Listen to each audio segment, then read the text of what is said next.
Thank you, councillors. The meeting is resumed, and thank you for attending that rather moving service for Remembrance Day today. And as a council, we offer our remembrance, and I think that was a very, very good gesture for the council to attend that service today. So let's move on. 11.3.1, the Community and Client Service Monthly Review for October. Where's our director? Here she is. Director. Thank you, Your Worship. I'm pleased to present to Council today the Community and Client Services Monthly Report for October. As we head into the wet season, our emergency management team have launched our biggest Get Ready campaign ever. It spans multiple mediums, including social media, a dedicated website and radio, with the goal of encouraging residents to prepare for the upcoming disaster season. The team have also been working hard with carers at an individual and organisational level to ensure those community members who have support needs have plans in place to help them through any emergency or disaster scenario. Our Health and Regulatory Services team have also provided valuable community education during October across pest management, pool safety and food safety. The Springfit Health Challenge concluded during the month, reaching over 100,000 people. This challenge, run in partnership with Star 101.9, encouraged our community to set and achieve health goals. It was great to see the number and quantity of entries, and quality, I should say, of entries received, and really well done to everybody that achieved their goal or made some good progress towards their health goal. We've also taken action to support the mental wellbeing of our community during the month, along with the physical. Throughout the month, we've collaborated with the mental health recovery team to support residents in the lead up to the bushfire season, and have also facilitated or supported several other community wellbeing initiatives, some of which include the Anti-Poverty Week food drive, suicide prevention training, supporting our culturally and linguistically diverse community, and a parenting support program. Our Christmas Grants program has also received a record 48 applications from community not-for-profit organisations who are looking to host community celebrations across our region, which I'm sure will be deeply appreciated given the year we have had to this point. And to finish off, I have some excellent news to share. During October, the MEC became the first venue, certainly in Queensland, and we suspect within the whole of Australia, to host an in-person conference since COVID-19 hit. And that was for the Association of School Business Administrators. This saw more than 200 delegates, sponsors and exhibitors spending 3 days in our region. It was great to see our team at the forefront leading the way with our conferencing options. I'm happy to take any questions. Thank you very much, Director. Questions for the Director on this report? No questions for the Director? Somebody like to move the report? Councillor Jones moves the report, seconded by Councillor Hassan. Councillor Jones. Thank you, Your Worship. A really great report that we've received from our Director, and I guess on page 63 was one of the highlights for me, that made me think about where I live, and as per usual, makes me proud to be in our community. So October saw the handover of a library house, a home for free library books to anyone that would like to use them. Now, that library house was actually built by one of our organisations in our community, the Mackay Veteran Support Group, and it is placed at the Slay Point Community Garden for the community to use. NAIDOC this week is a really important item in my diary, but like most of us, we're not able to do the full-blown celebrations. So I'm disappointed that I'm not able to march this year, but I'll be back next year. But excited that we're still going to be able to do our flag raising ceremony and our youth art exhibition. On page 88, our staff had made a very, very difficult decision in the interests of life being very different at the moment for the New Year's Eve river party. It is being moved to the entertainment centre and limited numbers allowed. Our fireworks will still go ahead, which was great to see, with the assistance of Mackay Showgrounds. Page 86, our Corp Comms team have reported another 200 more followers for the month on Facebook. So it's great to see that the community are actually connecting in with us and finding out what's going on. Page 90, the community often say they didn't know something was about to happen, or where could I find out about this? So I'm just putting it out there while we're on live stream to say that Seaforth Esplanade, Pioneer Valley, Finchatten and the Woodlands Park all have community consultation happening as we speak to try and connect with us through connecting mackay.com.au. And on page 96, I can't say it enough, Your Worship, that we're entering into the cyclone season, and I ask people not to be complacent. I ask them to have their cyclone preparedness info together. I ask them, do they know where they are going if they have to evacuate, and what will they need to take with them? And don't forget that we do have vulnerable people in our community, and please, please make sure that they are connected in some way with help at this time of year. Thank you. Thank you. Speaker against? Any other speakers? Councillor Bonaventura speaking for. Yes, Your Worship. Your Worship, I'd just like to make a note of caution. While I was pleased to see the sickle plot inspection in early October, I only found about a dozen plants on our new ring road. I was disappointed to see that the next inspection isn't due until March in 2021.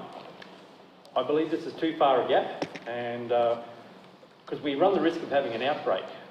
Sickle plot can grow very quickly, and then if you get a bit of a dry spell, it will throw seed.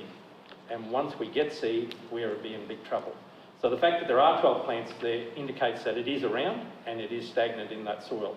I believe we need to get onto that and make sure we bring that forward. So I asked the Director to consider bringing it forward because the majority of those properties in that area will not have sickle pod. It would be a sickle pod-free area, the majority of that area.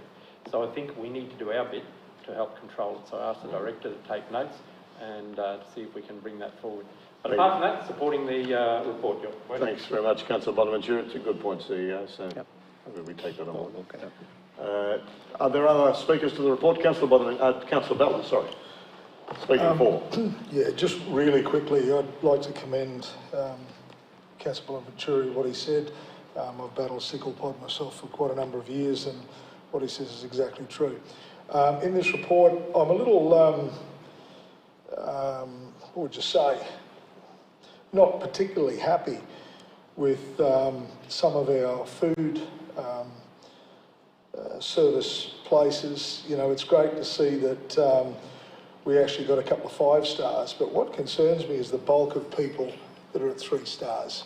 You know, and 3 stars is poor performer, low level of compliance, more effort required, and I won't go through the rest of it. I actually think, and this is not a reflection on council, this is just something, if we're putting ourselves out there, especially in a time when health issues are particularly important and should be at the forefront, it's disturbing to see that by far the bulk of premises are in that area, the ones that we've inspected.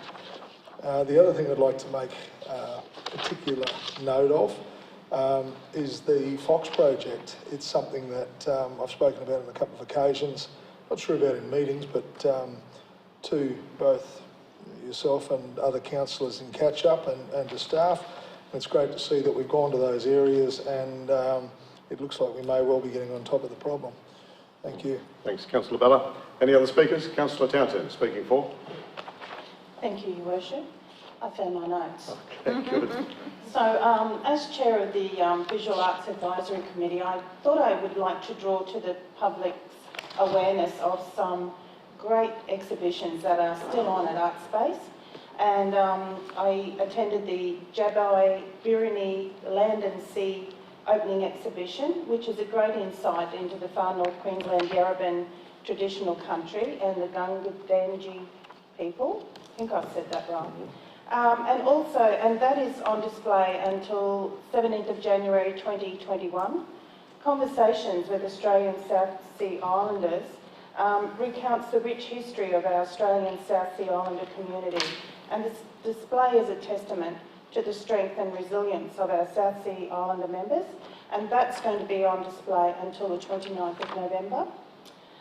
Kids Art Classes program commenced on the 10th of October, and they will run until the 14th of November, and they've proved to be very popular and with sell-out workshops.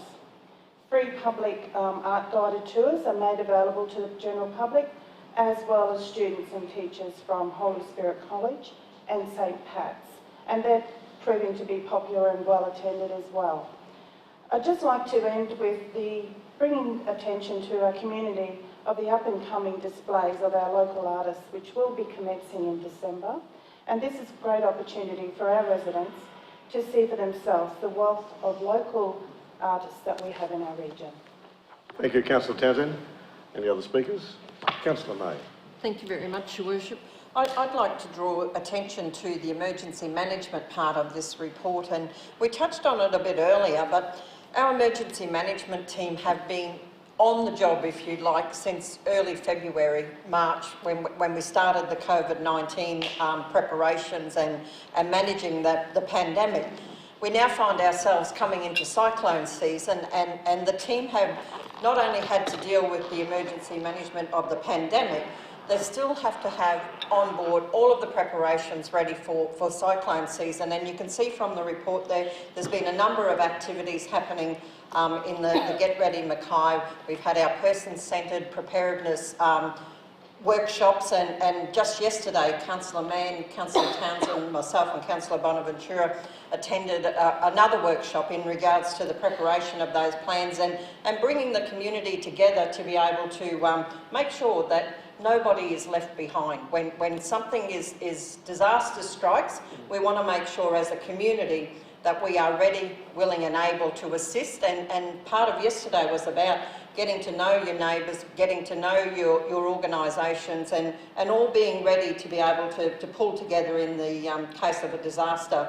Not only have our team orchestrated a lot of that, they have also continued to roll out a number of plans and update a number of plans throughout the year with regards to emergency management. And I think it's really, really important, particularly this year with all of that extra work that's gone on, that we recognise the great efforts from it's only a small team, but they've put in 150% effort. Thank you. Yeah, thanks very much, Councillor May. Any other speakers? No other speakers? I'll put the motion. Those in favour? Against? The motion's carried. There's no petitions today, there's no tenders today, there's no notified motions today. We've already had the public participation. Late business. Councillor Hassan. Thank you, Worship. I just wanted to highlight myself and Councillor Bonaventura travelled to Townsville last week for a workshop and AGM and meeting for the North Queensland Sports Foundation. Due to COVID, unfortunately, the North Queensland Sports Awards couldn't be held this year, but at that event they announced the winner for the North Queensland Volunteer of the Year, and that volunteer came from Mackay. Melissa Ferrier is a woman who's put in over 37 years of service, so I don't think anybody else really had a chance against her. She started her volunteering career at the age of 13, and she has fulfilled pretty much every position within netball in Mackay, and I just wanted to really congratulate and say thanks to her. I believe her family now is also involved in volunteering within the sporting community, so Without volunteers, our not-for-profit organisations and sporting clubs just simply wouldn't be able to operate. So it's a huge coup for Mackay, and I just love her congratulations and thanks to Thanks, Councillor Hazen. That's, yeah, well said. Thank you.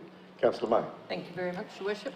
I too would like to send congratulations to Serena Club Captain President Neil Johns of the Serena Surf Lifesaving Club, who on the weekend took out the title of Australian Surf Lifesaver of the Year. What a fantastic effort. I mean, he was previously been crowned the Queenslander Surf Lifesaver of the Year. To take that to a national level just really goes to show the many years of dedication that Neil has put into the Serena Surf Club. And I noticed online when the Daily Mercury ran the story, they had a photo of yourself and myself there at the Cruise in the Coast phone run, which was one of the great activities that the Surf Lifesavers embarked upon a couple of years ago. So I think as club captain and as club president, Neil has done an outstanding job in steering the club and growing the club, growing the membership of the club to what it is today, and he's duly recognised for his efforts. Thank you very much, Councillor May. Yes, some very good recognition there by councillors. Thank you very much. Any further late business? No further late business? Councillors, there's no confidential reports to consider.